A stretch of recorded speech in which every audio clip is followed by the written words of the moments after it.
So, hello everybody. We are live, Hello. and the guy who just said hello is Mitch Mignano. He had a lecture at Chambok House on Wednesday talking about the return of the sacred clown and Burning Man. And I think these are going to be the two topics that we will touch upon today. How about that? Sounds good. Okay, so we are actually live from the Azorian Valley. First time we're doing these YouTube streams in our beautiful, swanky new studio. So, yeah, keep up for more of that. So, Mitch, first of all, what was your first impression arriving here? Because you've been at Birmingham for over 12 years. And just first of all, your first impression at Ozora. First impression is that everything was smooth and it didn't feel too crowded or complicated.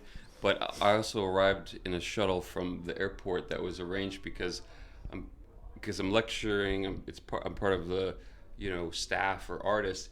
And at Burning Man, you're doing things all yourself, and there is no separation between the two. So it's smooth because it's a different kind of festival, and so it feels smoother to me. And then also because I'm coming here as a performer, so it's like even smoother because somebody arranged for the shuttle and this and that. So yeah, that was my first impression. What difference does that make? Like the fact that at Burning Man, you really have to take care of everything yourself. You have to take your water. There are separate camps, and they all have to be, absolutely self-sustaining. I'm sure that gives some positive things to it also. Yeah, it's definitely a very different thing, and people ask these questions a lot about transformational festivals. Is it transformational if we're only doing this, or what do we need to do? We talked about this a lot in the panel, and I personally think that you don't need one festival to do everything, and every festival doesn't have to fit this. Exactly. Yeah, I mean, if you think about what the Catholic festival calendar was in the medieval times, then you have festivals every week practically. Festivals for this, and we lost that a lot in the Reformation and the Protestants, and the festivals were kind of done away with. And we're figuring it out again, and we're figuring it out in our own way, and not in a way that's been given to us by a class of priests, like Brahmins or Catholic priests. And so we've got to figure it out, and we've got to do it experimentally and through a gesture of play, which is what I was talking about regarding Burning Man. And it's a process, and it requires a lot of questioning, and it's going to take time. But to answer your actual question, I think that the difference, it's like at Burning Man, you're responsible for yourself in terms of your waste. Like you bring everything back out with you, even the dirty water you evaporate, and you take the dirty dust remaining from the evaporated water back out with you. You're supposed to. Wow. It's extreme. You bring everything in, but beyond that, I think even more important is that you provide the entertainment. So it's not like you have a bill that you're going to go see. You just decide, hey, this is something that I want to do that's an offering, and it's going to be given to the community and to my friends. And when people are participating and making their own entertainment, it's a completely different thing than buying it. Yeah, I'm sure. But doesn't it fragment the whole thing? Because at Ozora, it's like all one. And at Burning Man, there are these camps. But as far as I know, nobody can be stopped entering any camps. Is that true? I think, well, no, Officially. there was, Marion was talking about it the other day. Marion heard about that too, but it's I can't remember what the reasons were. I mean, all considered, they're very permissive. They really try to work with people. They really want to encourage people to do what they want to do. But of course, over time, with more visibility and with more police and stuff, it gets a little harder. People want to make money off it too. Besides Burning Man, everybody are connected to it. So I talked to Chiara Baldini from Boom and Fusion, and we talked about a little bit the differences between each festival. And she said, like, for example, Fusion is more urban, political activist. So what can Ozora learn from Burning Man, and what can Burning Man learn from Ozora so far that you've seen? Yeah, I mean, I've been thinking about it a bit, and it's going to take, I'm going to be thinking about it the entire rest of the time, and then Sure. after I leave. But it's definitely Definitely, Ozora from Burning Man could learn the waste issue, like taking your own trash, bringing your own cup, because there are vendors here. But the thing is, it's what kind of festival do you want to have? Because when you're working with vendors, that it's then they treat an event the same as they treat other events. So it would be you develop a whole new relationship with them, and that might be what needs to happen. Because maybe the festival Ozora, because something's going on here, and it's connecting to cultures around the globe. Maybe Ozora then has a responsibility as pioneers in this kind of transformational arena to. Zora, the festival itself sells food and drinks. I think the festival itself is the only seller of alcohol. And last year we started with these plastic cups which are made out of corn. And also this year glitter is planned, although, well, I'm sorry, I was hit by a glitter bomb. And also I see that the official festival food is only given in paper, recycled paper trays. Yeah. So that's new. And what can Burning Man learn from Ozora? Hold on, wait. One note on that. It's not just about the actual. It's not about the impact on the environment per se. It's about the effect of the experience of the person to be conscious of their own way. So at Burning Man, you buy stuff before you go in there, and then you throw it away after anyway. But while you're there, you're thinking differently because you're conscious of the extensions of your actions, and that's what we don't have we don't have that ecological thinking. So it's a ritual that you learn to your organism actually learns a new habit, and so you don't want to go. Or what could it use from Ozora? Yeah, I mean, I think that I think it could use people from Ozora to go to Burning Man and vice versa to have a commerce between the cultures and learn about each other. No, I heard about something about a stellar, like a eclipse. Solar eclipse. Yeah, so 20 years ago, exactly 20 years ago, and that's good also for the YouTube audience. The total solar eclipse belt ran through this area. And so some British organizers came and found our main organizer, the owner of the land, and they asked, and we're celebrating the 20th anniversary. And one more thing, because Burning Man and Boom are all about temporary structures, and here we're sitting in a permanent structure. We build. What does that add or take away? Right. That's another huge difference. A different thing to experience, but the ephemeral installation at Burning Man and just do one big piece that is in a main kind of location that everybody experiences, kind of like the man is with Burning Man.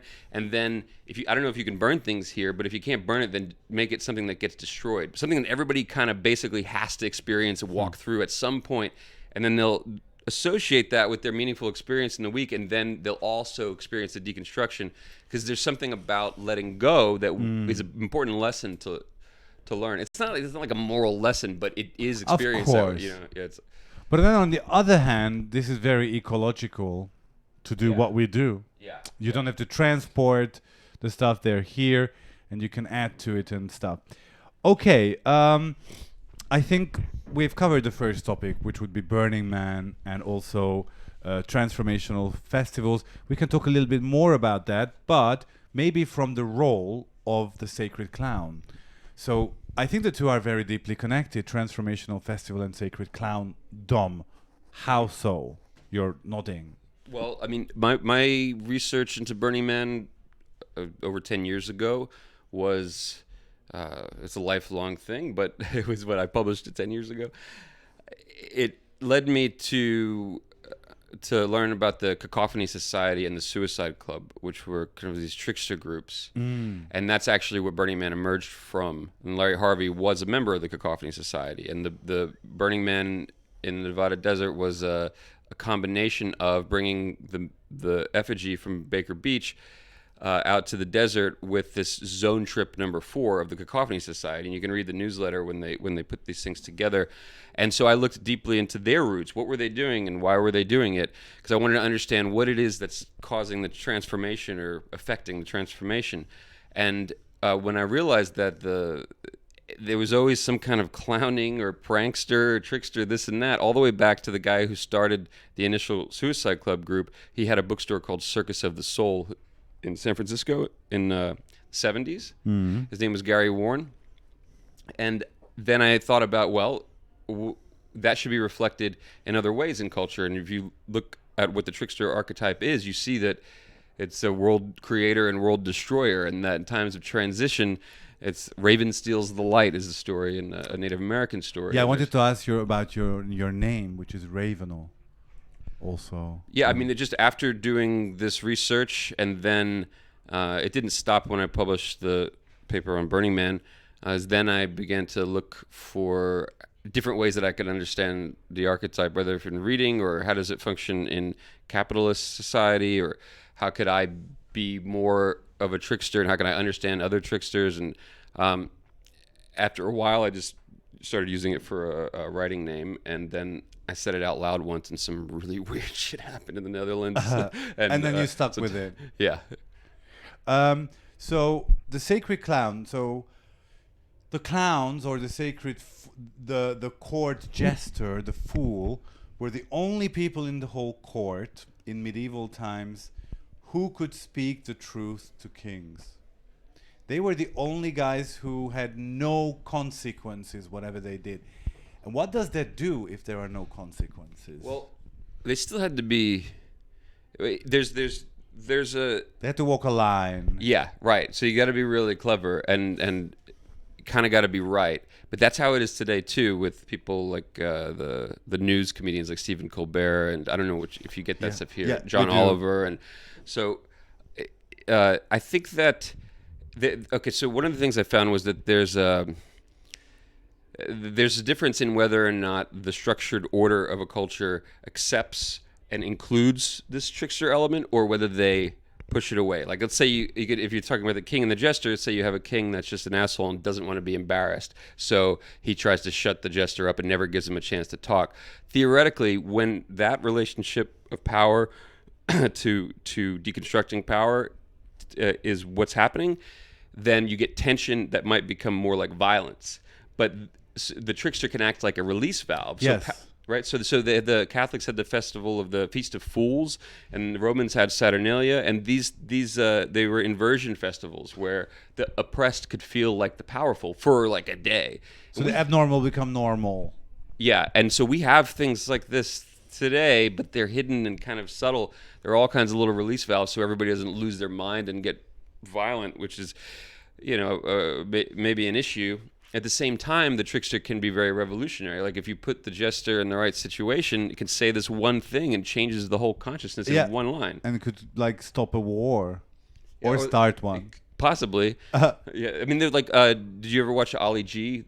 Yeah, of course. This guy's like, he's doing it. He was, and so you usually when that happens, people get canceled and stuff like that. You can't keep doing it because when you're really messing with the structures of the order and you're pissing people off that have the power, then it'll cause some kind of problem, or change something or cause a problem. And he seemed like he did that a few times.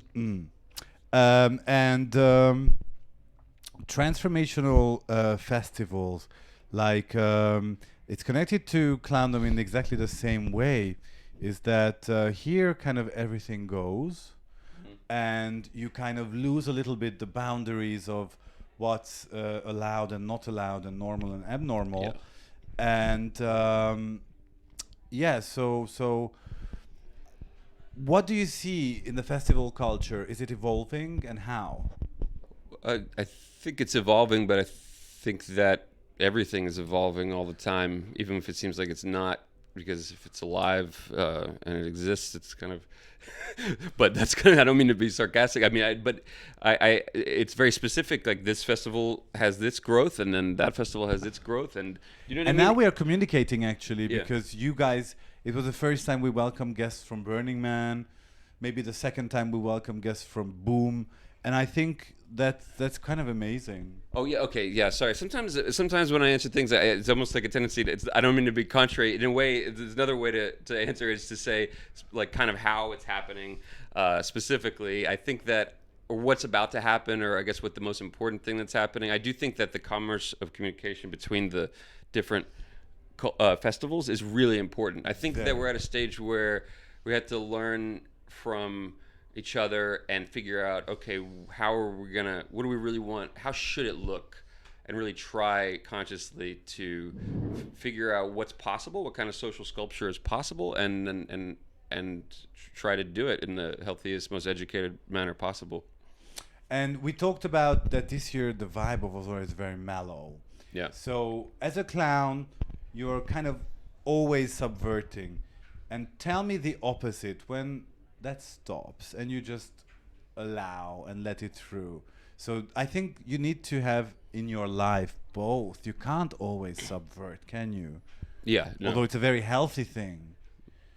I mean, I personally, I don't feel like I need to subvert things all the time, but I do feel a need to kind of, if people are speaking with all big words and very proper, I'll be vulgar, and if they're all being vulgar, I'll say something that sounds, I'll be the opposite, and because it's just a constant activity. Like people sometimes, I think it has to do with consciousness and unconsciousness and power. I think a good example is like the Stephen Colbert I was talking about earlier. He did O'Reilly, but he played him with the different content. So he did the form the same way. It looks like O'Reilly, acts like O'Reilly, but then he says totally different things, you know? And it takes the power out of the unconscious form that's there. So there are little things like that sacred clowns do that are very important to balance out everything. Yeah. Very. Because I think what the clown kind of does is more brave than what the average person does. We state things. Yeah. And then I think the clown is kind of questioning, and that's a much braver concept. Yeah. Yeah, like I find myself, I mean, I did do an academic master's, but I find myself not explaining things or trying to make points as much as trying to make somebody think. So sometimes my reactions, like I won't answer a question and it seems like I'm being a jerk, but it's that the effect of my response is hopefully to have something more of an active thinking engagement. And I think that's, like I saw that there's we're leaving out, just real quick, I think the sacred element, like that's the problem, is people think about clowns and not sacred clowns. And it's like, what does that mean to have it? So to have it have a place in society, and in the States, and the Native Americans have sacred clowns that they call it sacred clowns in Heyoka, and I've seen some strange things at ceremonies where I saw one where at a Sundance ceremony, people are fasting and dancing in the sun in June for 4 days, praying to the 4 directions, and they have to go in one direction clockwise, but the Heyoka can go the other way, and goes out there in a black robe and had a fishing rod and was dangling $100 bills in front of them while they were practically hallucinating from exhaustion. And I didn't expect to see that, because it's going to be something you don't expect to see. It's not like this is the way we used to do it, then you bring this thing out. No, It's like you're going to be a clever mofo, and you're going to get out there and you're going to figure out whatever it is you need to do in that particular moment to make people think, you know? So that is absolutely sacred. We can use some of that, and just if you could one advice to people who are too serious. Well, if you don't find a sense of humor soon, you're probably going to lose your mind or get really pissed off and get hurt or hurt somebody. See, guys, it's a sacred thing. So thank you, Mitch, for that insight into Burning Man Transformational Festival and the role of the sacred clown. And enjoy the rest of your stay here. Yeah, thank you so much. It's wonderful. Now I enjoy myself more here and get to relax. Yeah. Since I did my talk and everything. Peace. Thank you, guys.